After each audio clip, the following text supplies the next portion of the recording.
E aí você foi sozinho, Olímpio, para Belém? Não, fui eu com. Ó, é o seguinte, a primeira vez foi eu e Alcides. Alcides era um colega meu advogado que eu usei ele para falar, Alcides, eu vou falar para meu pai, para lançar barra, que nós vamos fazer um concurso no BASA, Banco da Amazônia. E fizemos mesmo. Mas nós vamos, na verdade, eu vou lá pegar o navio para Porto Príncipe, que lá que saiu o navio, certo? Aí você volta e fala que. Se vira. Passei no escritório para ele, ó, todos os clientes que eu já recebi, esse eu tenho para receber, os meus livros, meus clientes, tudo vai ficar para você, certo? Você me ajuda a zarpar.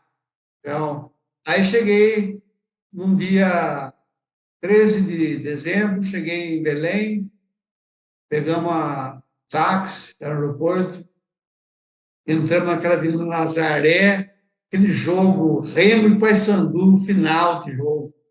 Nossa, eu nunca vi tanto barulho na minha vida como eu vi na Avenida Nazaré.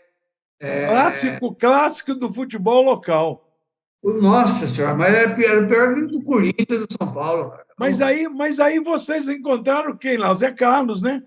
Não, mas eu pedi para o Sultani o nome do barraco que tinha lá, que era um MCA, que nem sabia o que era MCA. Depois eu fiquei sabendo mesmo do Corpo Auxiliar. Então ele passou o telefone não, o endereço e o telefone do Zé Carlos Carreiro, dizendo que eu estou indo para lá, para Belém. Aí eu cheguei e tal, foi dormir tarde, para aquela festa, sabe? O hotel que eu ficava era um hotel muito bom, mas aquele barulho, né? Que a torcida do Remo ficava no quarteirão, do Paysandu no outro quarteirão. Era um rojãozeira para lá, para cá. Nossa, era uma guerra. Muito bem. Aí no outro dia cedo, eu liguei para o Zé Carlos Carreiro. Falei, o Zé Carlos Carreiro.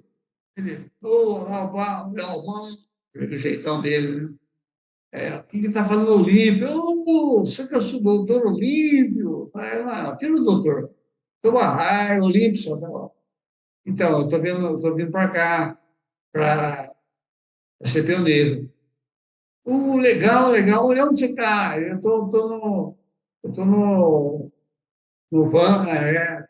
Vanja Palace Hotel. Então vem aqui tomar café comigo. Aí ele foi lá tomar café comigo e tal. Chegou lá e tal, tomamos um café, apresentamos. Aí eu contei essa história para ele, né? Meu pai queria matar, que não sei o quê, a família estava interrompido comigo, meu papai e meu pai, certo? Achava que eu estava louco, os advogados também achavam que eu tinha sido vítima de lavagem cerebral. Enfim, o Sultano ia acabar dançando, um ia fritar ele. Eu era um cara muito importante, meu time. Como é que esse cara vira muçulmano? Porque, na verdade, ele achava que turco era muçulmano, não era. Entraram na religião do Sossoltani. É. Então, mas ele sabia distinguir entre Islã, É. Pai e tal. Aí o que aconteceu, Padinha? Aí o Zé Carlos chegou para mim e falou assim: Olímpio, o problema sério que você está tendo lá. Eu falei, estou assim, com o coração na mão. Eu falei, o seguinte, ó, vai rolar sempre escreve certo por linhas tortas. Falou, olha, pegou o mapa que tinha na casa dele, falou, ó, aqui está Belém. Belém é Assembleia Local.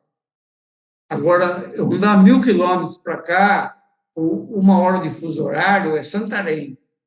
Então, se eu sair 10 horas da manhã de Belém, eu vou chegar 10 horas da manhã. em Santarém. E viajei 1.000 quilômetros. Depois eu tenho que sair de Santarém, eu tenho que ir para Marabá, certo? É meio fuso horário. Depois eu tenho que sair de Marabá, eu tenho que ir para Bragança, certo? É quase 1 hora de fuso horário. Bragança é divisa com o Maranhão. Aí eu tenho que voltar, passar em Vigia. Aí eu tenho que chegar em Belém, ir para Soure, Salvaterra, certo? Que tinha lá, As ilhas. aí, certo? E depois eu tenho que ir para Macapá. Então, somando tudo, dá quase 5.000 quilômetros. Olímpio, sinceramente, se você tem amor ao lá, então, é de verdade. Veja a necessidade que eu estou tendo, certo? Para eleger, todo dia 21 de abril, uma Assembleia Local. Cara, razão. E só lembrando, Olímpio. Você podia vir para cá. Não, e só lembrando, Olímpio, e só lembrando Ah, que nesse período a gente tinha 12 dias, que era o período do Festival do Risvan, eu para sei. eleger essas assembleias locais. Depois, no final dos anos 70, começo dos anos 80, a Casa de Justiça falou: agora tem que eleger só no dia 21 de abril. Pronto. É. Mas aí continua. Aí o que aconteceu? Eu falei, então, Zé Carlos, é o seguinte, olha, você me convenceu, certo? As poucas palavras me convenceram. Eu vim aqui não para turismo, eu vim aqui para servir a fé. Digo, "Bom, aí ele começou a cantar, você daria a sua vida. Aí eu falei, olha, eu agora vou ligar para um amigo meu, para 2 amigos meus. Um chama Jorge Guerreiro, o outro chama João Marques Neto. Eles vão vir, ou se não der para eles virem, eu vou buscar eles lá em Mojimirim.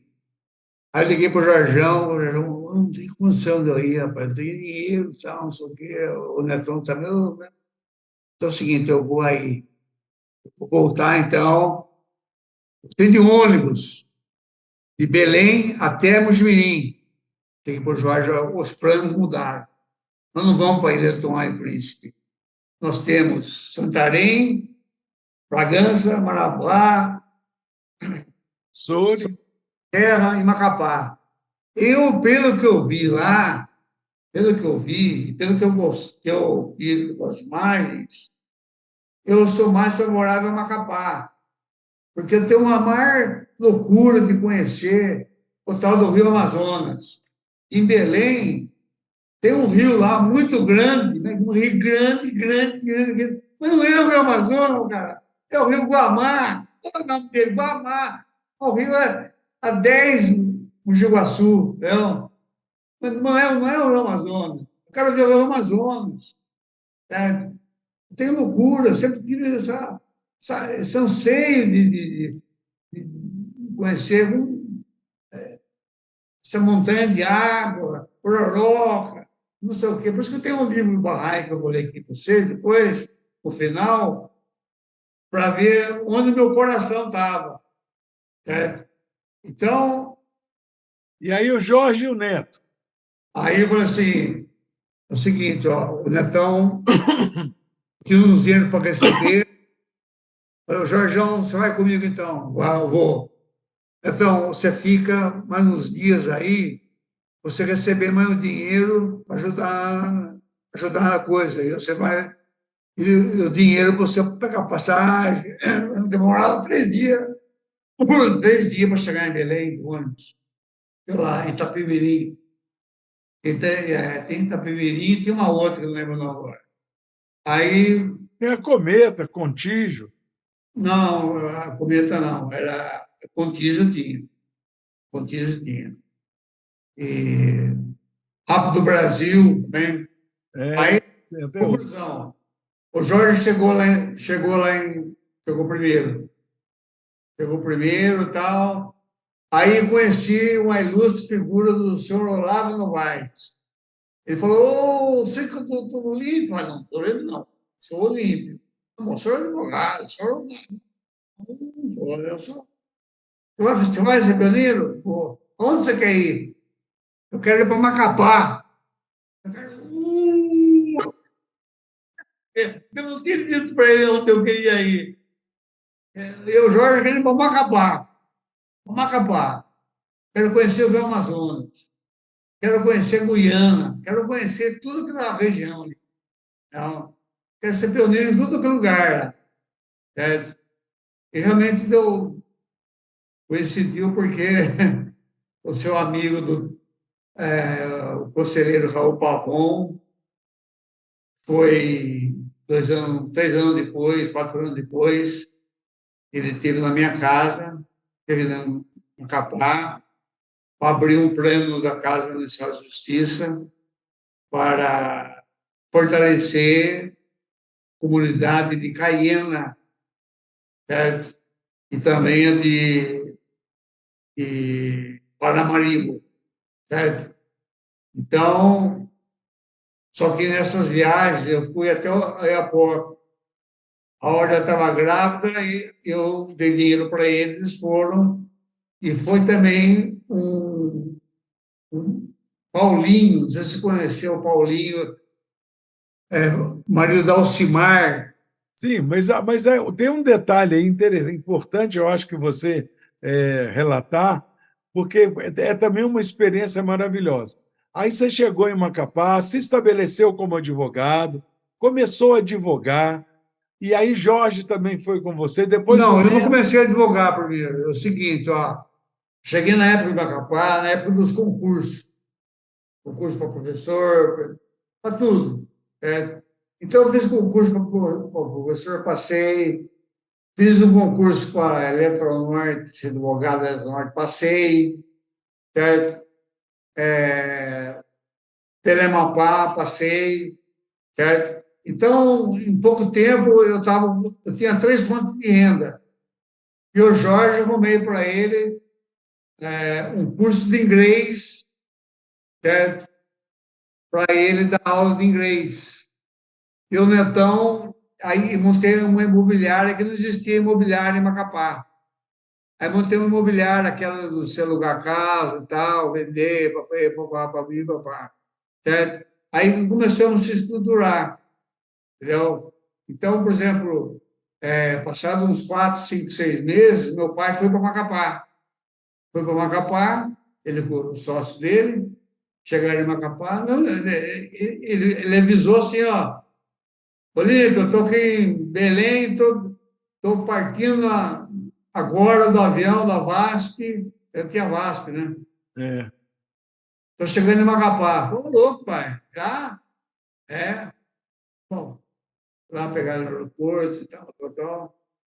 Aí e meu pai, aí, Olímpio, também indiretamente, você falou para o seu pai que ia para o norte para fazer concurso público e, de fato, depois acabou Barral lá conduzindo a você a fazer isso mesmo e você acabou não mentindo para o seu pai. exatamente. E aí o que aconteceu? O... Tá falando para Seu você? pai chegou em Macapá. Meu pai chegou em Macapá, o sócio dele.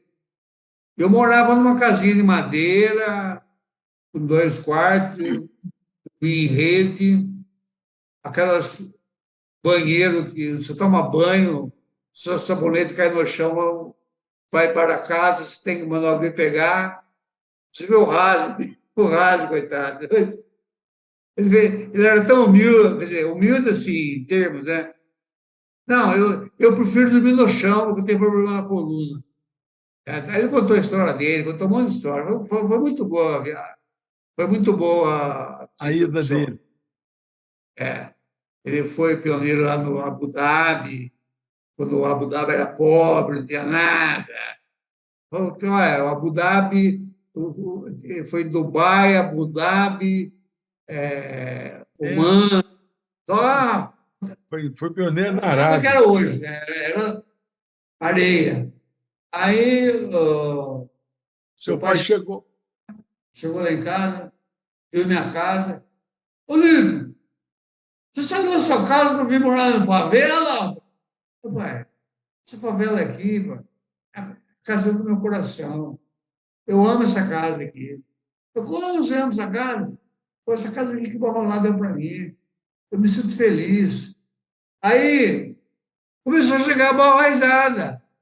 Começou a chegar a barraizada. E eu tinha montado um escritório muito do chique, com ar-condicionado, com tudo, certo? Para me dar aula de cursinho para os caras que quisessem ser juiz, promotor, delegado, sabe? Montei duas salas com ar-condicionado, Uma tudo sala mais. de aula. Então, à noite, eu dava aula, concurso para juiz, curso para promotor. Geralmente era o mesmo programa, né? Então, eu dava aula. Então, quando o meu pai perguntou, e o seu escritório onde é? Então, o meu escritório só vai acontecer já. Aí, nós fomos lá no escritório, tem ar-condicionado de 12.000 BTU, gelado, sabe? Aquele negócio caprichado, caprichado, bonito, né? Aí o pai, progrediu bastante aqui, filho. 4 meses você fez tudo isso? Pai, pensou em lá. Eu fui mexer tudo para trás, mas está aqui, ó. Tudo aqui, ó. Aí o pai ficou contente. Falou, Aí começou a chegar os barracos para reunião. Era café da manhã, certo? E oração, né? Igual hoje. Né? É. A Só gente para chamava de, a gente Macapá. chamava de orações matinais. Mas lá nós falávamos, nem sei o que nós falávamos. É, né? Era uma meta da Casa de Justiça, começava Era às uma 6 meta, horas da era uma manhã até meta. às 8. Café da manhã, e oração. Aí meu pai chegou lá, viu, nossa, lotou de barraca. Não, tinha já uma comunidade de uns 80 barracas, entendeu? Entre homem, mulher e Macapá. Tinha também o Curaú tinha uma média de uns 50, tinha na Fazendinha, tinha uma média de uns 30, e em Santana tinha mais ou menos uns 25 também. Quer dizer, em menos de 4 meses, a gente arrebanhou uma turma de quase R$ 1.000, de quase 1.000 pessoas, entendeu? E ativo, e ativo. Tinha atividade, por exemplo, sábado, tinha reunião à tarde, de manhã cedo tinha que fazer almoço e tal. À tarde ia para o Curiaú, fazia reunião, a hora de fazer reunião com as crianças. Lembrando, Olívio, também que depois você tá contando a história e está pulando muito tempo, porque é isso mesmo. Mas aí depois você conheceu a sua esposa, casou. Depois eu casei com ela dentro dos Como é que 95, era o nome dela? Áurea Lúcia, Isso. Aí, palheta paraense, ou a Áurea Lúcia mem- Ferreira. membros da família dela até hoje são barrais ativos lá. Não, a Ana, É, tem o Caio, tem vários lá, tem vários, a SI, isso. então, continuaram. Inclusive, o currículo dela, ela tem uma escolinha lá, ela usa o currículo do Instituto Ruí para ajudar a É. criança. Então, foi uma árvore que eu plantei 3, 4 mil quilômetros de distância E aí, e seu pai ficou quanto tempo lá, Olívio? ele ficou lá, rapaz, aí ele quis conhecer os peixes, porque ele era pescador, né? Olha, foi no mercado lá, viu aqueles dourada, Você é pescador nessa região, aba. mas Nossa, o pai ficou louco. Mas, nossa senhora, eu preciso mudar para cá para vir pescar, pelo menos. não, mas ser pescador nessa região é brincadeira, né? Qualquer um Não, pesca, né? não pesca, não pesca. Vai no mercado, você vai no mercado, o peixe está batendo o rabo ainda. É, Eu paguei muito camarão demais. Bom, aí meu pai falou assim: olha, filho, você me desculpa, tal, mas eu também quero ser barraio. Que lindo, hein?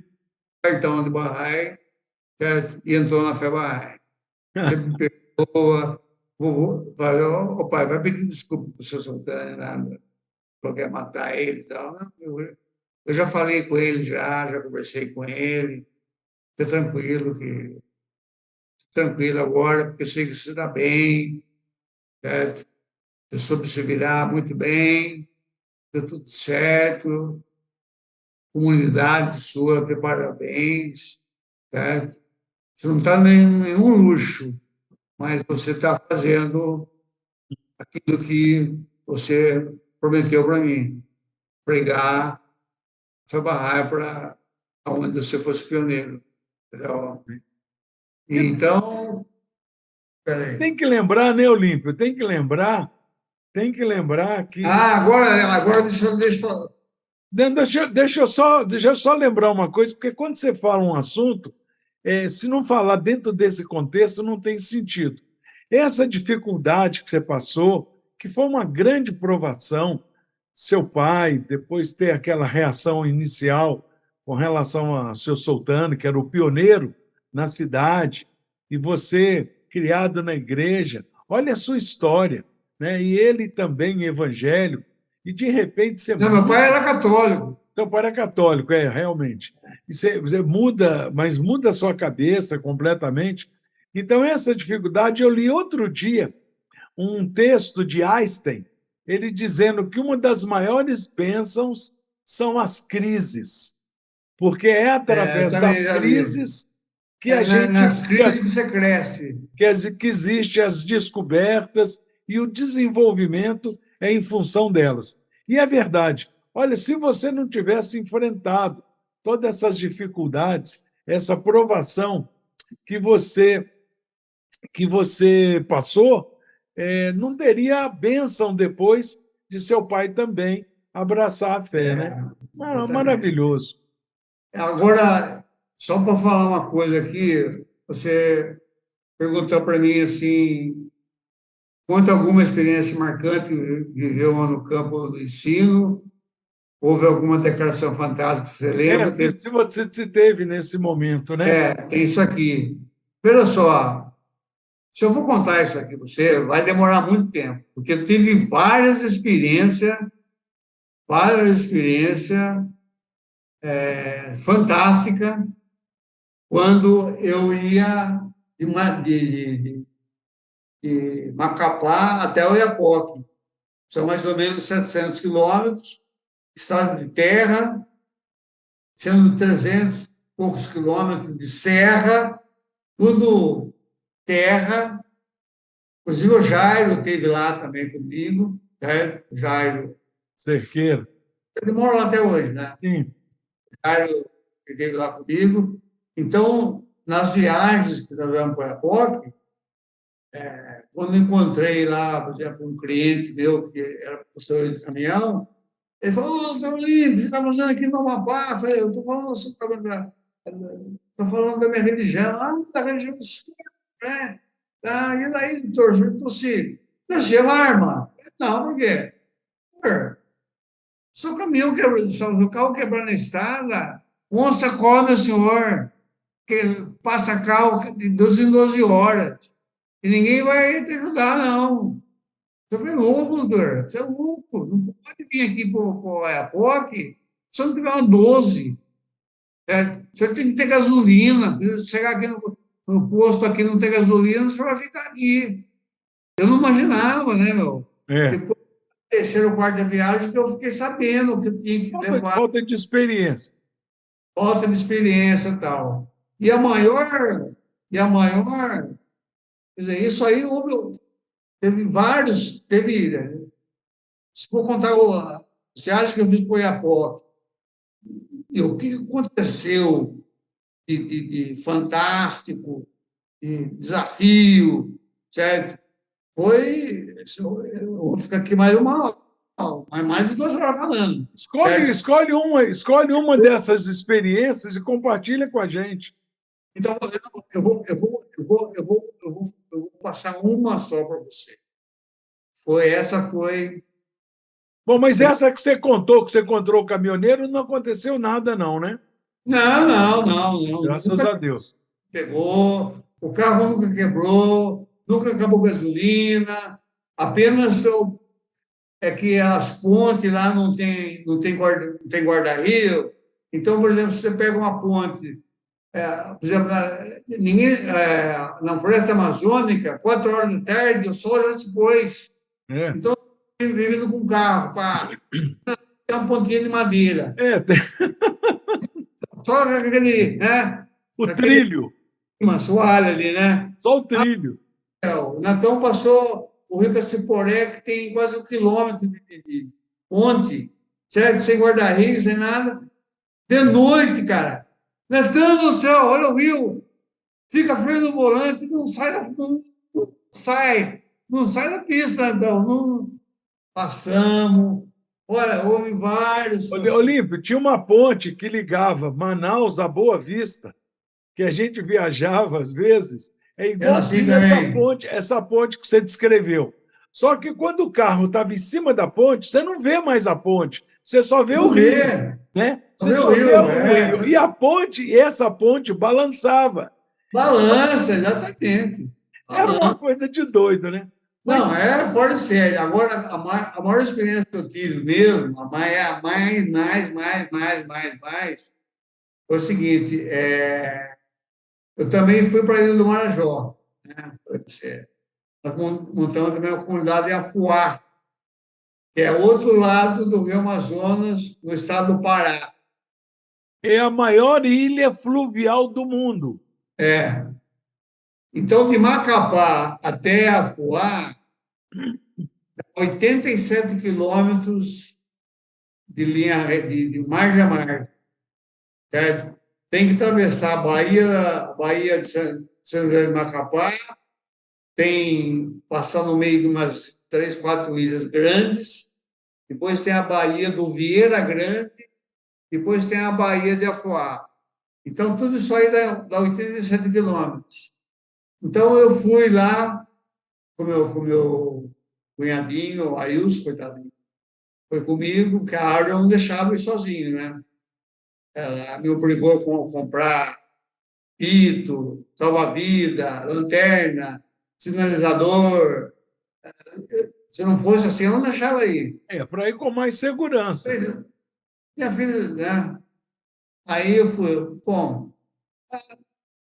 Na ida, apesar da gente ir num barco, não sei se você deve ter visto não, em Manaus, os barcos que leva combustível. É um barco montado, é um tambor montado em cima de um barco, certo?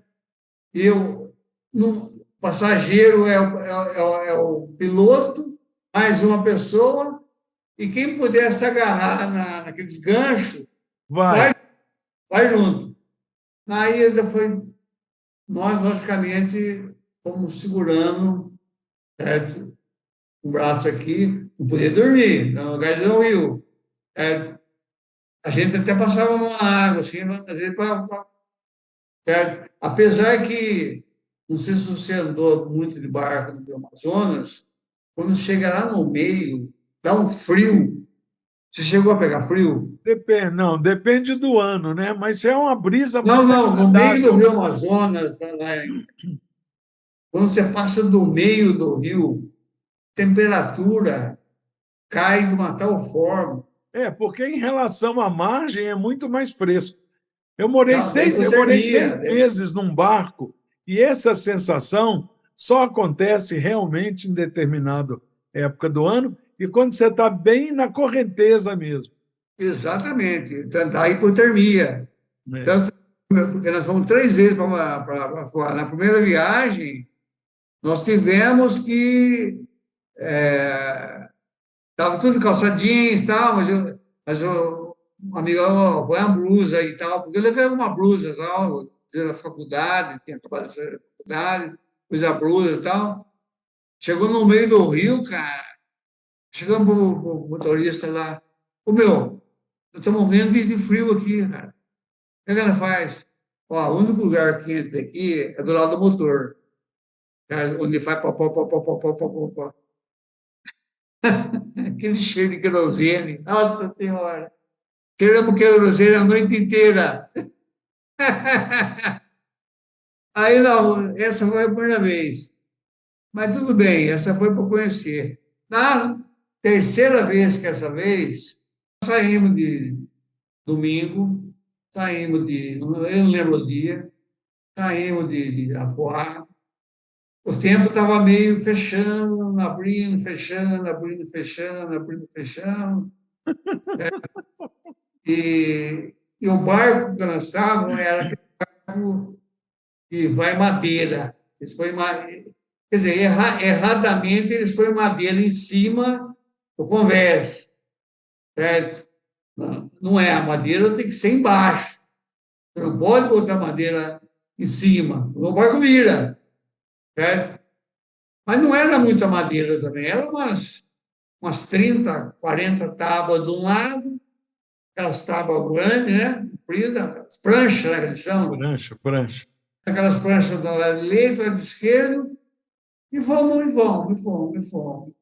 E tinha umas meninas sentadas nas pranchas e tal, e eu conversando com o meu cunhado, meu cunhadinho, ele gostava muito de contar essa história da Fabarraia para ele, eu sei e tal. De repente, Padinha, Caiu o um tempo, toró. o tempo fechou. Fechou assim, olha, eu me senti Jonas no meio da tempestade quando o peixe engoliu ele. A baleia. O Olímpio, eu barco subia assim, ó, ele ficava na horizontal, depois ele batia na onda, fazia depois subia, aí a onda vinha por cima, vinha por baixo, aí as Olímpio, madeira lá. a gente dizia no Amazonas que na região norte, isso é toda comum na região norte toda, tudo é muito grande. Quando é Tudo é chuva, grande. é dilúvio. Quando é vento, Dilúvio. é temporal. Quando é É, frio, é isso que você falou. Pode causar até hipotermia no meio do rio. Quando é calor, é.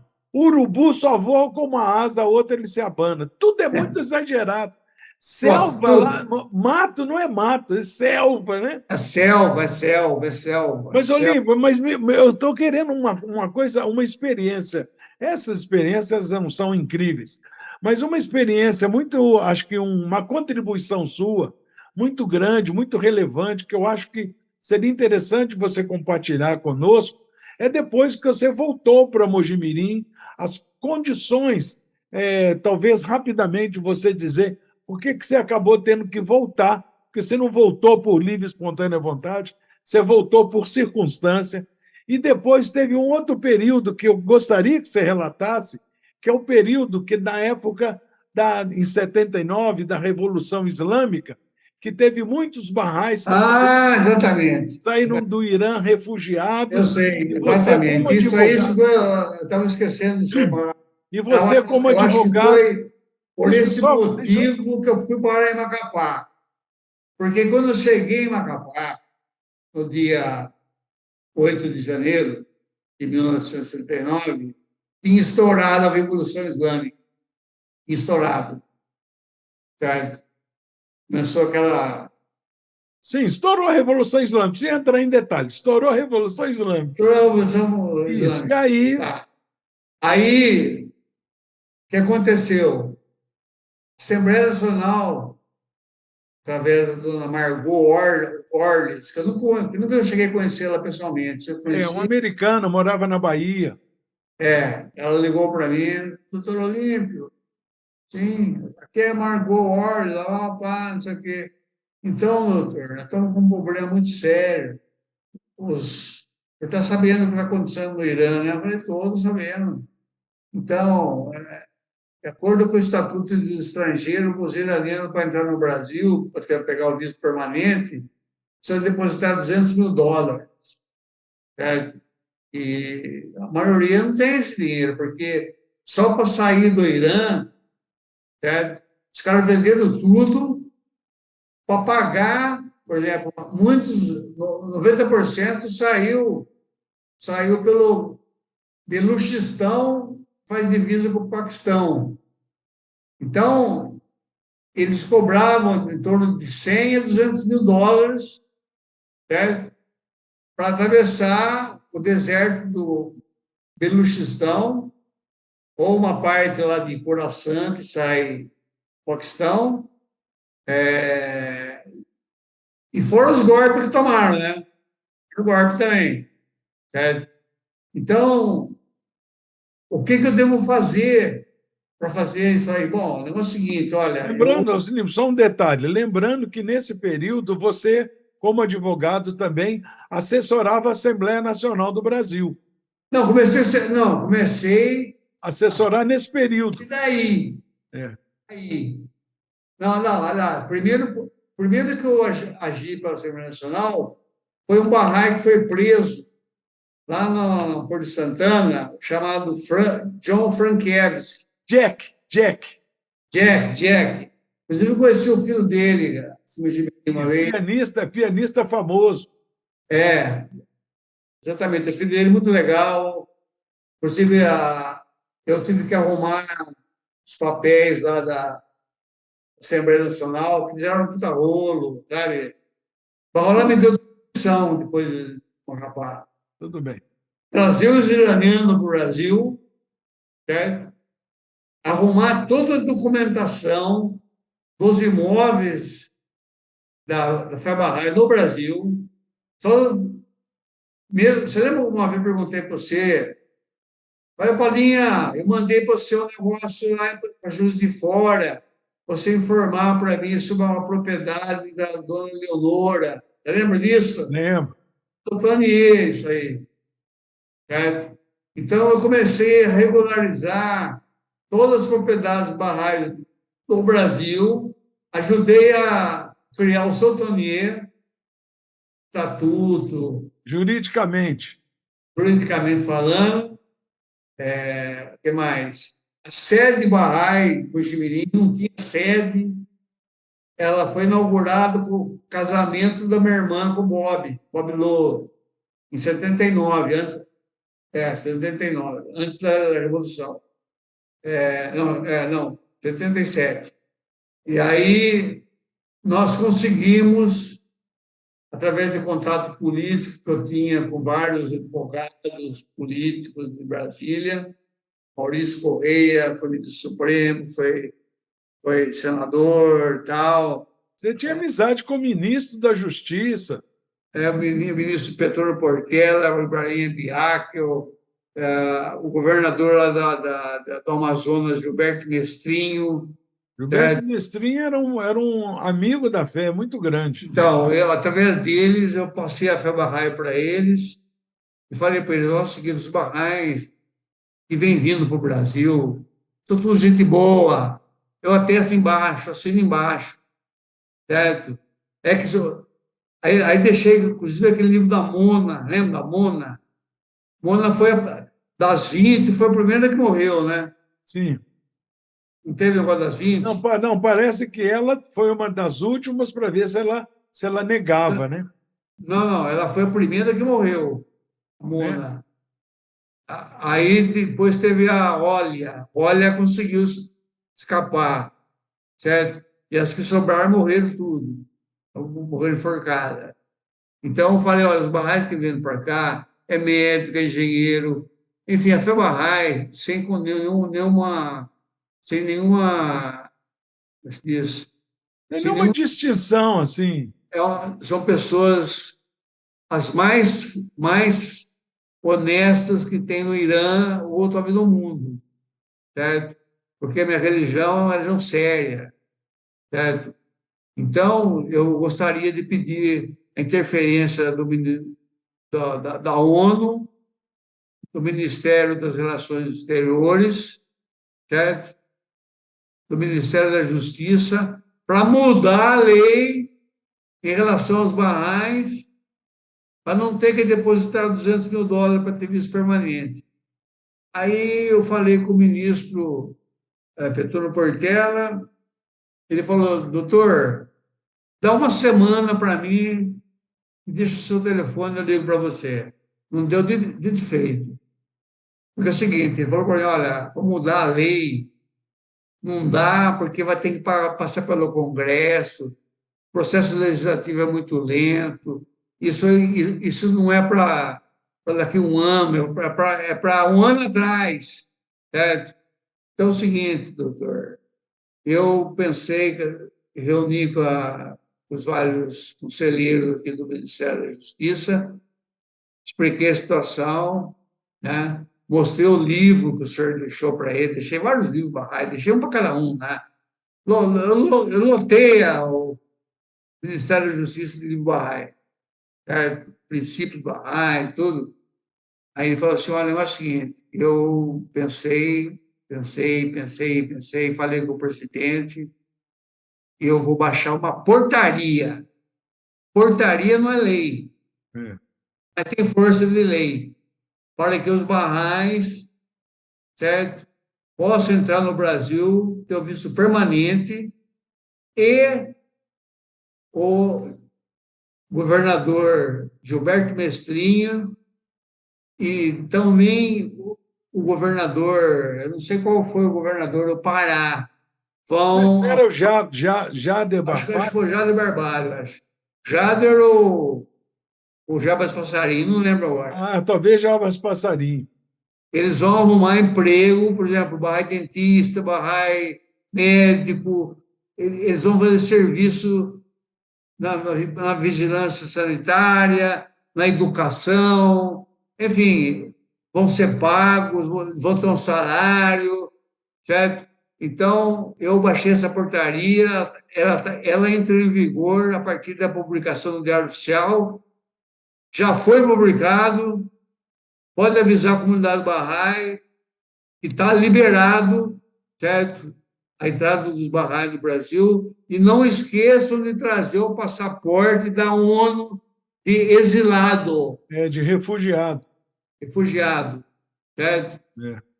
Aí foi o maior serviço que eu fiz para Bahá'u'lláh, foi salvar milhares de Bahá'ís, certo? Eu acho que...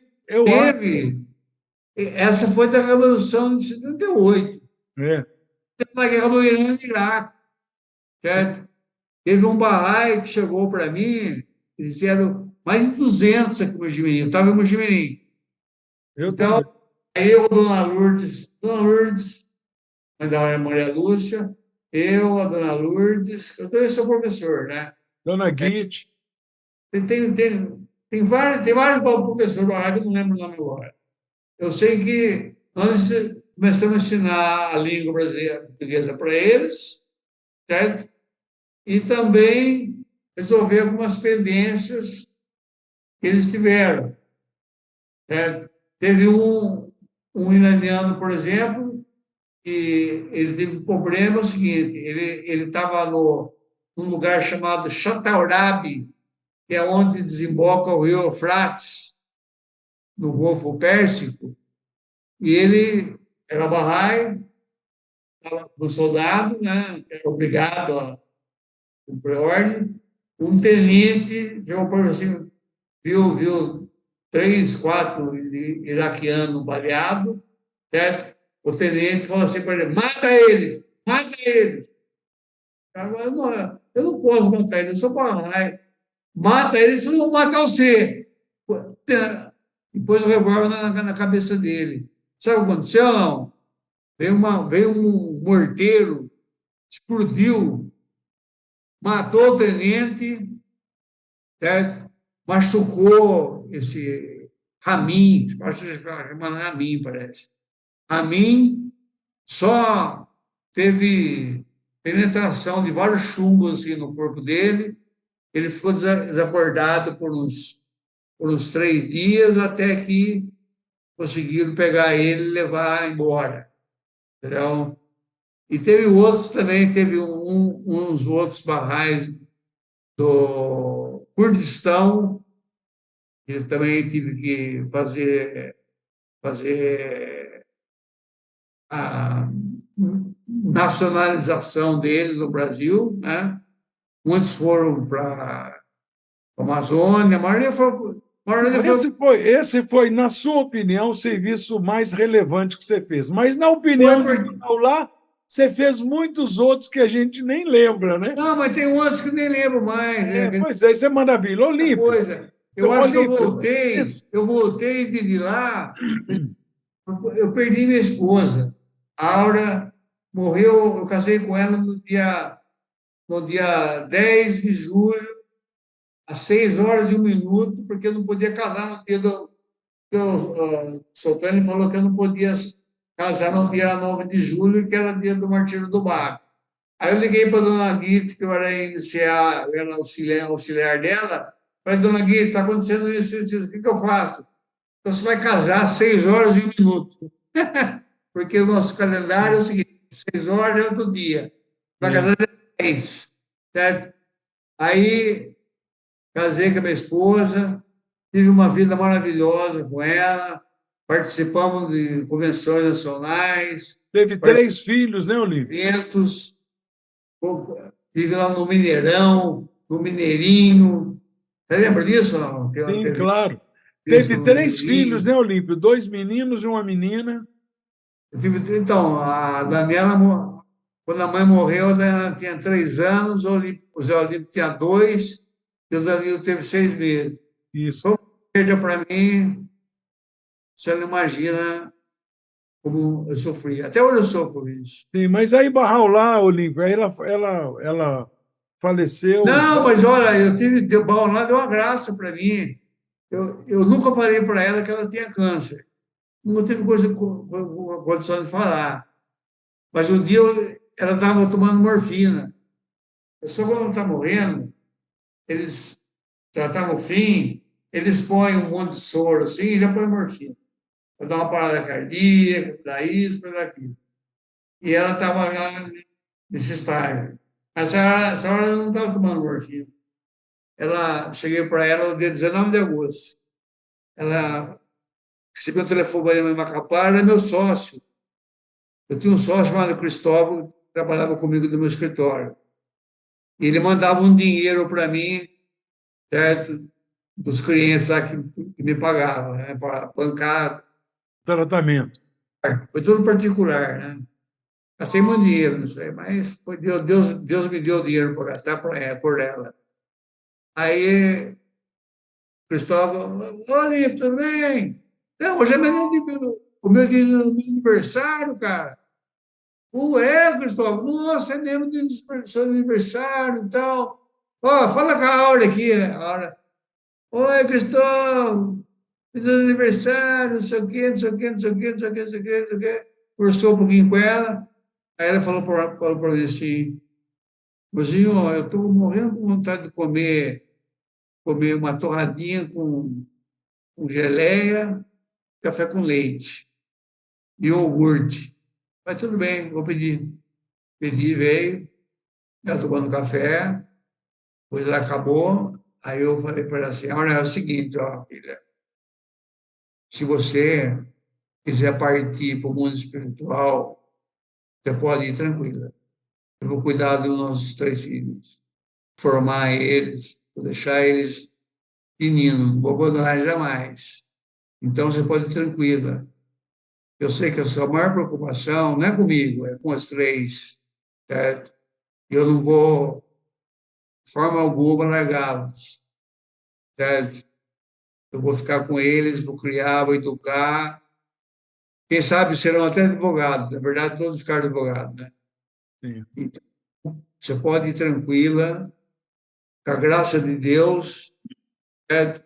Então ela falou assim, então faz epístola de Armário para mim. Quem fez epístola de Armário, ele adorava epístola de Armário. Comecei a fazer epístola de Armário. No final da epístola de Armário, acabando a epístola, falei assim, eu posso dormir um pouquinho só, eu estou com sono. Deixou eu pode dormir, irmão, pode dormir, então, eu já fiz a epístola de Armário, você tomou café, pode dormir tranquilo, descansa agora. Deitou, dormiu. Foi uma passagem bíblica, É. bíblica para o outro lado, Sim, claro. Mas sem emoção, é, mas só com o espírito da fé, sim, claro. que é aquele É uma que bênção, recitar né? essa epístola quem recitar essa epístola Com sinceridade absoluta Verdade absoluta, Deus lhe banirá o desgosto, resolverá as dificuldades, e removerá. emoções. Verdadeiramente ele é misericordioso e compassivo. Louvores a Deus, Senhor, todos os. Isso aí. E aí Então, depois, Olímpio, depois, só para poder, porque tem uma coisa também que você vai querer ler no final, né? Mas é Rafael, importante que acenda aí a luz depois para mim ali. você foi abençoado com outro casamento, casou novamente, teve essa bênção de ter 2 filhos com ela, né? É o seguinte, a Ruth, ela, o marido dela morreu num acidente no dia 11 de janeiro de Ruth, 1900. Ruth, a sua segunda esposa, né? Ruth, segunda esposa. Isso. O marido dela morreu no dia dos pais, no dia 11 de janeiro de 1985. E a Aura morreu 19 de agosto de 1985, praticamente diferença de 8, 9 dias, certo? Que coisa. E a Ruth, mas ela conhecia a Aura, as duas foram colegas de ginásio, Todas as e duas eram de Macapá, né, Olímpio? as duas em Macapá. Então, o que aconteceu? Nós estávamos no dias intercalares lá em Macapá, depois vinha o jejum, né? E eu estava muito, muito triste, e tudo me lembrava a Aura, a roupa dela, os filhos dormiam tudo comigo, mijavam em mim. Aquela história de pai velho com 3 filhos pequenos. Aí, só a minha secretária que atendia o telefone falava: doutor Olímpio não vai atender ninguém até o dia 21 de março, ele está de jejum, certo? Ah, mas eu precisava falar com ele urgente. Não, doutor Olímpio não vai atender. E foi, tentou. Ficou mês inteiro ligando para. Aí chegou final do jejum, dia 19 de março, que era o padroeiro de Macapá e padroeiro de Mojimirim, São José. Eu estava andando com meus filhos, ela apareceu com 2 filhos dela. Oi, doutor Olímpio, preciso falar com o senhor, doutor. Eu estou numa situação muito difícil, eu tenho várias coisas para fazer, mas não encontro nenhum advogado. Aí minha prima, fulano de tal, Célia, falou para mim do senhor, que era muito amigo do senhor. Falei: não, realmente a Célia é muito amiga minha, o senhor resolveu o problema dela e tal. Não dá para o senhor me entender, doutor? Olha só, estou com meus 2 filhos, estou travado com meu salário, com isso, com aquilo. Me ajuda, doutor, me ajuda. Aí eu falei: olha, você não quer esperar mais 2 dias? Ô, doutor, eu precisava fazer rápido, doutor, mais rápido. Aí eu falei: ó, deixa eu pensar, então, eu te deixo o seu telefone, eu ligo para você.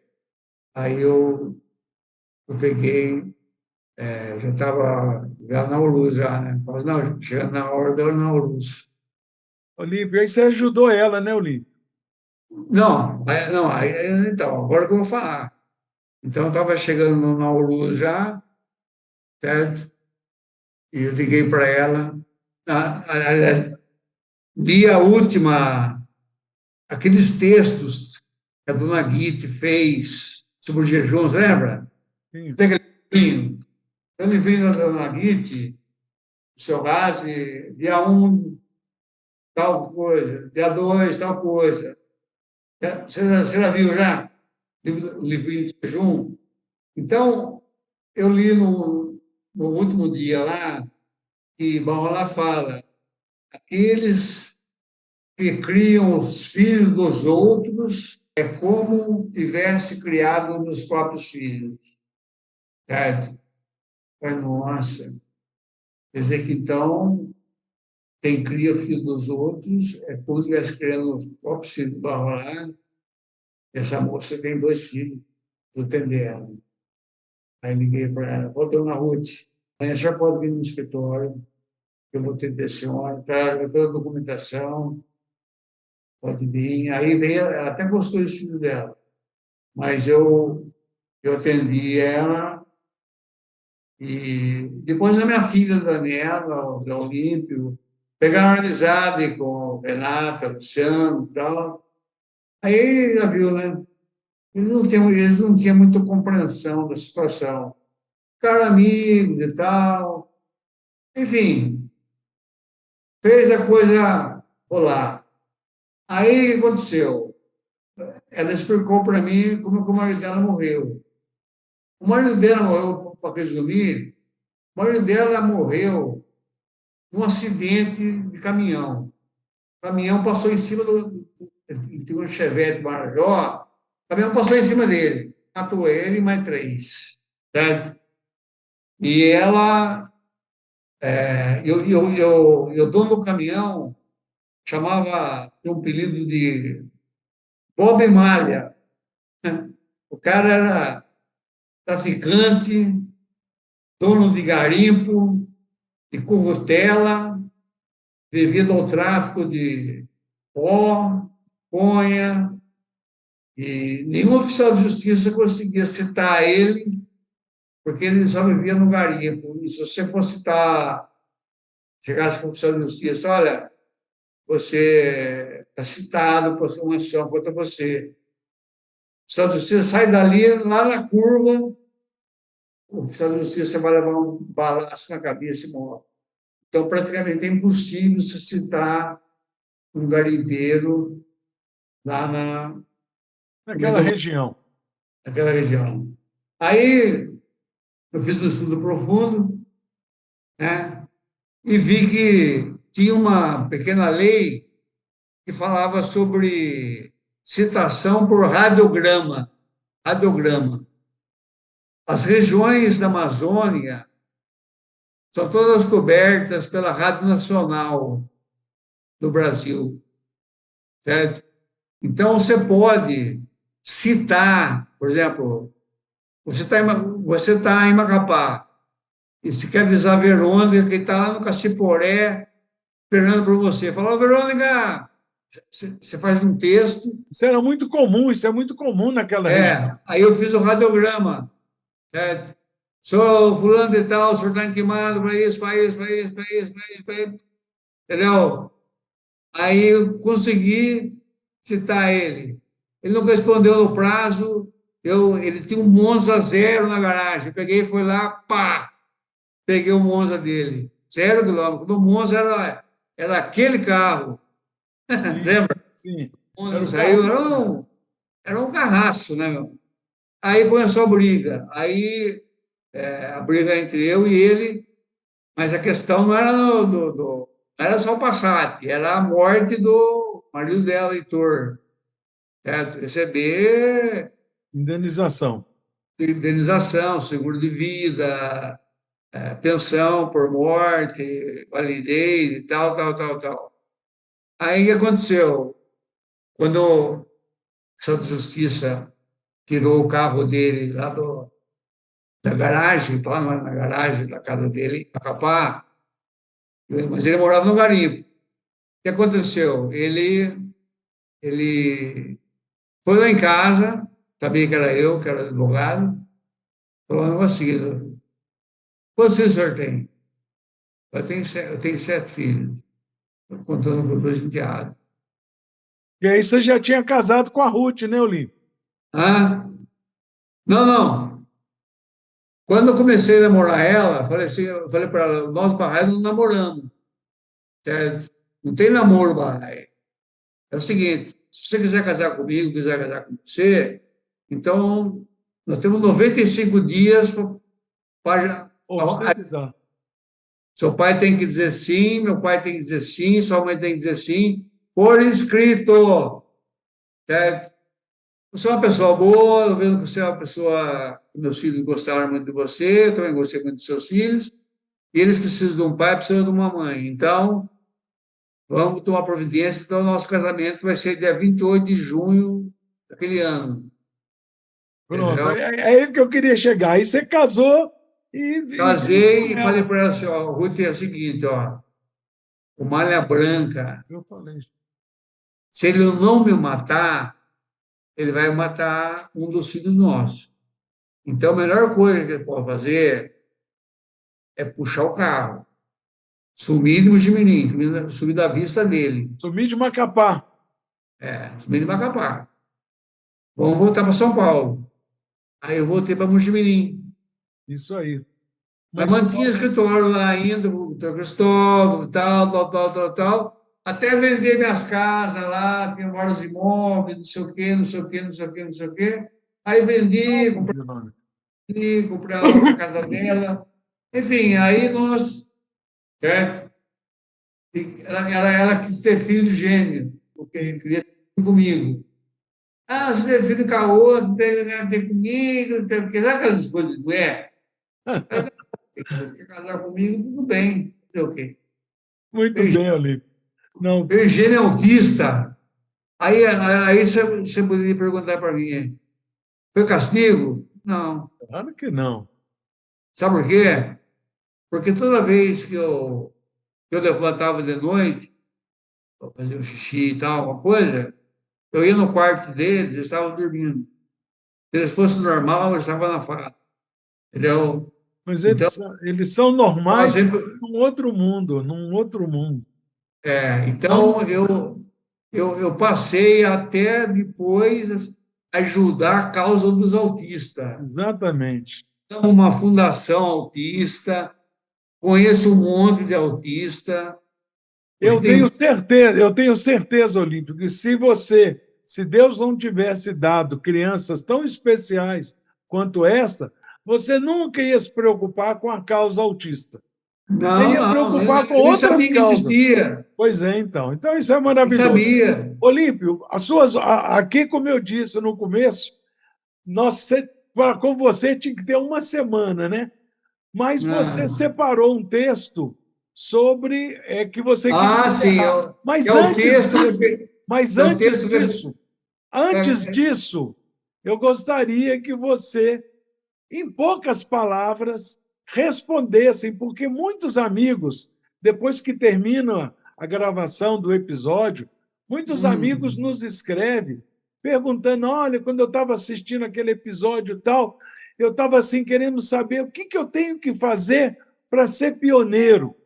Então, eu gostaria que você, em poucas palavras, desse algum conselho para alguns desses amigos e amigas que estão nos vendo, nos ouvindo e que gostariam de sair de pioneiro.